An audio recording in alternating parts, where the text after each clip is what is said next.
You know what, I'm not quite looking forward to this as much as I was. And today we are doing the Ring of Steall. Welcome to Steall Gorge. The Ring of Steall is one of the finest mountain days in the Mamores, a natural cirque of peaks rising above Glen Nevis near Fort William.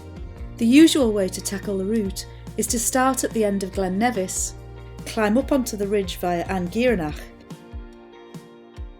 and follow the mountains round in a clockwise direction, before finishing with the descent from Sgurr down to the car park near Paul Du, and then walking back along the road to where you started. But we decided to do things a little differently. We didn't take the usual route.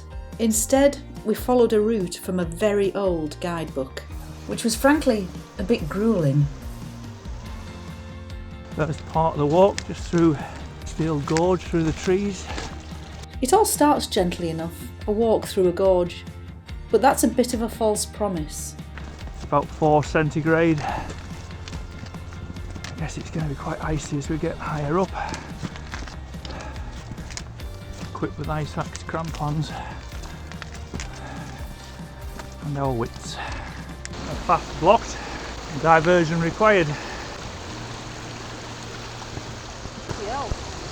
think I'd rather go through the trees. And so, taking route 2.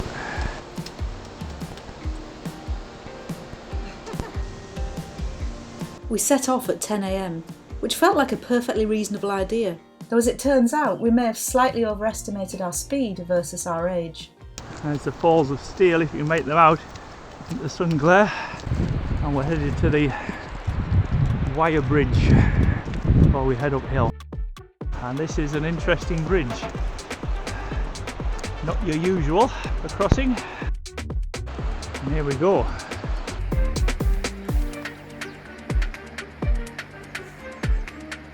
My arms aren't as wide as Dave's. You know what, I'm not quite looking forward to this as much as I was. That is over the worst now, he's on the upward bit. Home and dry. Once you get into the middle, it does start to wobble. And that's quite a stretch for 5 foot line. I have tried leaning on one wire to make the reach easier. Don't do that. It just makes the wobble worse. Hopefully there's no early baths today. Looks like we're going to get 5 foot light safely across. Worst thing is, we've got to do that again tonight. The recommended anti-clockwise route starts from the car park near Paul Du and takes a more gradual line up onto the ridge to Sgurr, finishing with a walk back along the road. But the route we were following, from this rather old guidebook, doesn't do that. It goes straight up from the wire bridge. I'd take the road walk at the end next time. Ooh, that is a steep way. What do you make of that 5 foot light? It was here we realised a 10 AM start might have been a bit optimistic. And there's Ben Nevis behind us.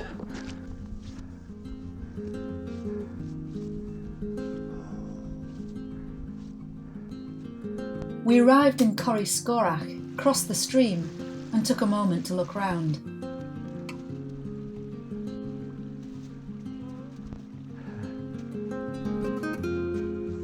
From here, one option is to gain the east ridge of Sgurr directly, but it looked steep with slabs of uncertain snow and a bit of a bad step even in summer.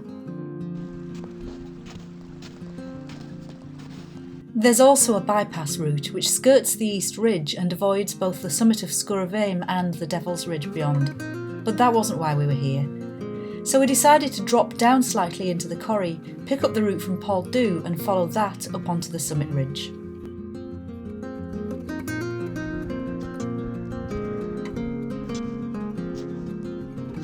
Onto the ridge.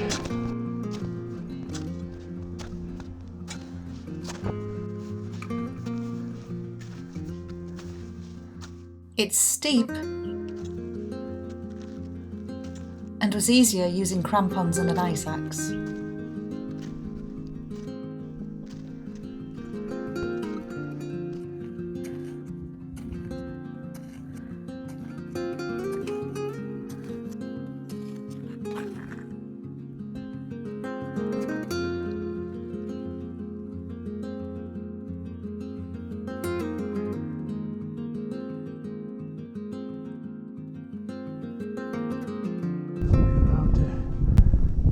kilometres. 83.60 from Sgurr of Aim. I'll start with Ben Nevis.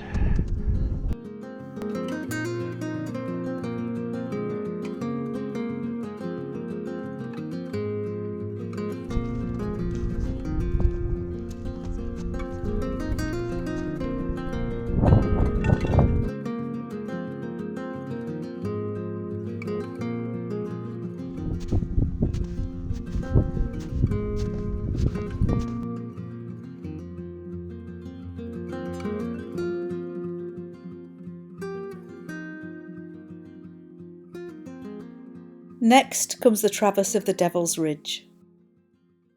The Devil's Ridge. An elegant line connecting Sgurr Mhàim to Sgurr at the far end. At times it's narrow and a little exposed, but always a wonderful line to follow. So the Devil's Ridge, not really as devilish as people think it is it really?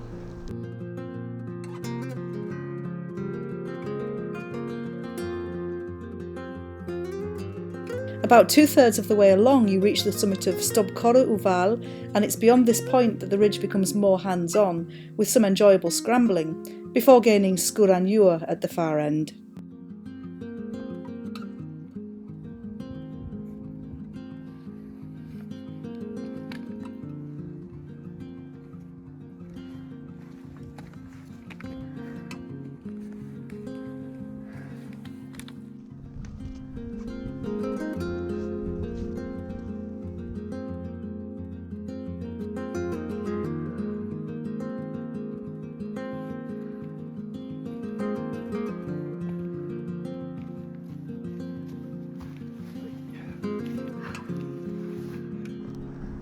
Back along the Devil's Ridge and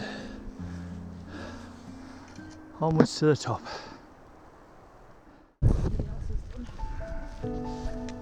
Beautiful lock and below. I'll show you just down there, look.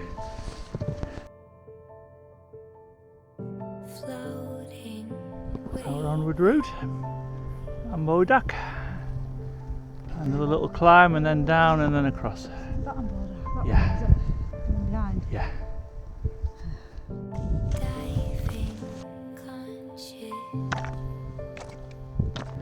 Coming back to where we came from, Sgurr of Aim, across the Devilly Ridge and all the way round, and there's Am Bodach. See the zigzaggy path? Yeah. That's the way you can cut through. You don't have to do the Monroe. Some sort of stalker's path, I guess. There's Ben Nevis, sticking out at the end.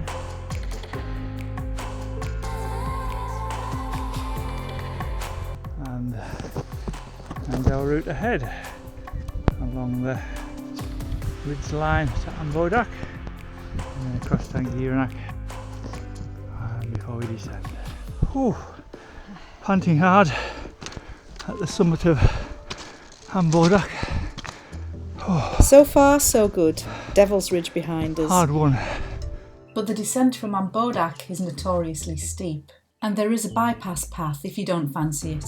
In these conditions it proved tricky, with a continuous covering of snow and ice dropping most of the way to the Bealach below. It meant turning in to face the slope and carefully front pointing our way down.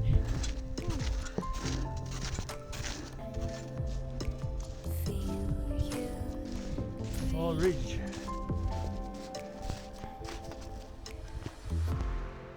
The last stop before An Gearanach, which is over there. And down this ridge.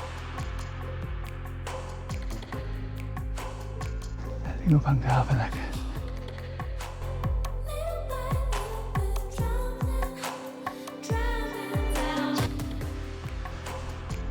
And on to the next one, the last one of the day, and then down.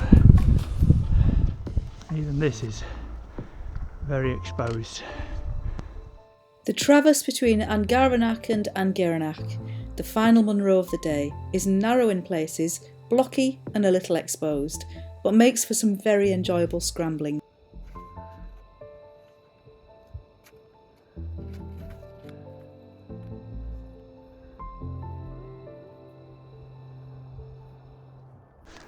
and the last top of the day. And from the final summit on the Ring of Steall, our next challenge, the descent. I'm absolutely haggard. Yeah, I'm haggard, I'm thirsty, and I'm just hoping for a nice descent. Oh, that's been a tough day. Winter mountaineering in Scotland is fairly tough. You forget just how tough when you haven't done it for a while. After the effort of gaining our first summit so steeply, we were hoping fervently that this last drop might be a little more cooperative. There's our route off. Just drop down there and you just see the massive bowl we walked around today. And just above Sue's head is Ben Nevis. And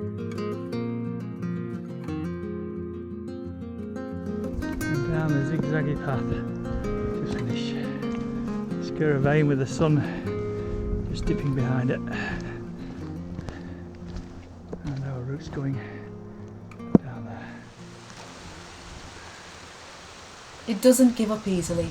The descent, while gentler than our first climb of the day, felt interminable.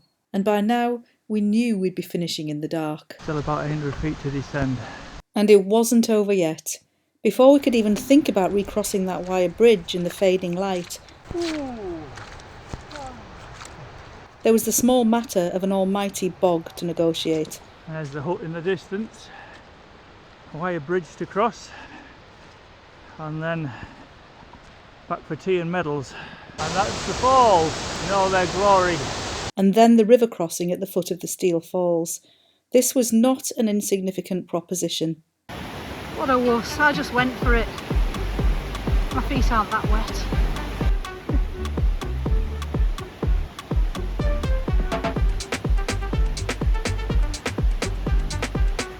Not going to be our last river crossing either.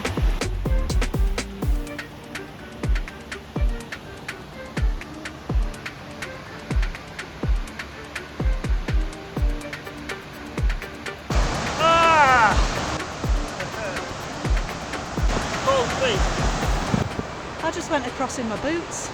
I'm fine.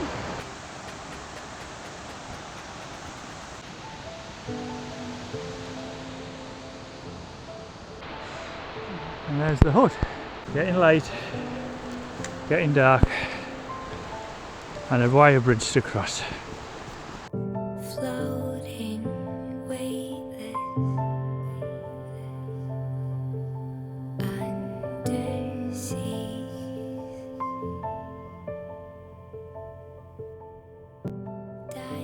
And there's the wire bridge, where all the excitement started this morning.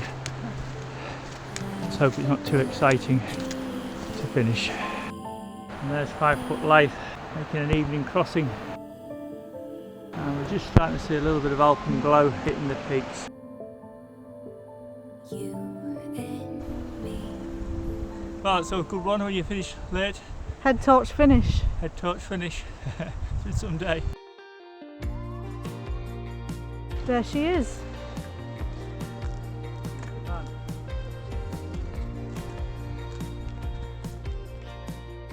Ring of Steall done. Marks out of 10. I'll give it an 8. I'm going to go 8 as well. What, you're knocking a couple of marks off for? There was an almighty bog on the way back down. It was a difficult river crossing. There was no bridge, nothing at all there. It was just a bit of a mess at the bottom. Yeah, and if it was very wet, you're going to struggle. We had to cross that steel bridge twice, which okay is very exciting and it's a bit of a novelty, but it's the only way across and it's not for the faint-hearted. So. Yeah, I don't mind the wire bridge crossing. I'm going to knock a mark off because we followed the Ralph Storer route from his 50 best routes and it was sketchy going up. It was dreadful. And we had a bit of difficulty working out where to go. Which brings us neatly to where we got the idea from for the ascent. 50 Best Routes on Scottish Mountains by Ralph Storer. First published 1987. I think since 1987 not many people have gone up the way we went up. However, I'll give the route 4 stars because it was absolutely superb on the ridge. The views are outstanding all the way around. It was excellent. Had some real excitement on it. in particular the descent from Am Bodach, Yeah, that was a bit which rocky. in winter is serious. Yeah. So be careful if you do that one in winter. Yeah. So, route complete, a classic head torch finish, and a full round of this magnificent circuit of the Mamores. You've heard our verdict, so we'll leave it here, chewing the fat in the van, and looking forward to a good meal and an even better night's sleep. We hope you've enjoyed the adventure. If you have, you know what to do. Until next time, cheerio!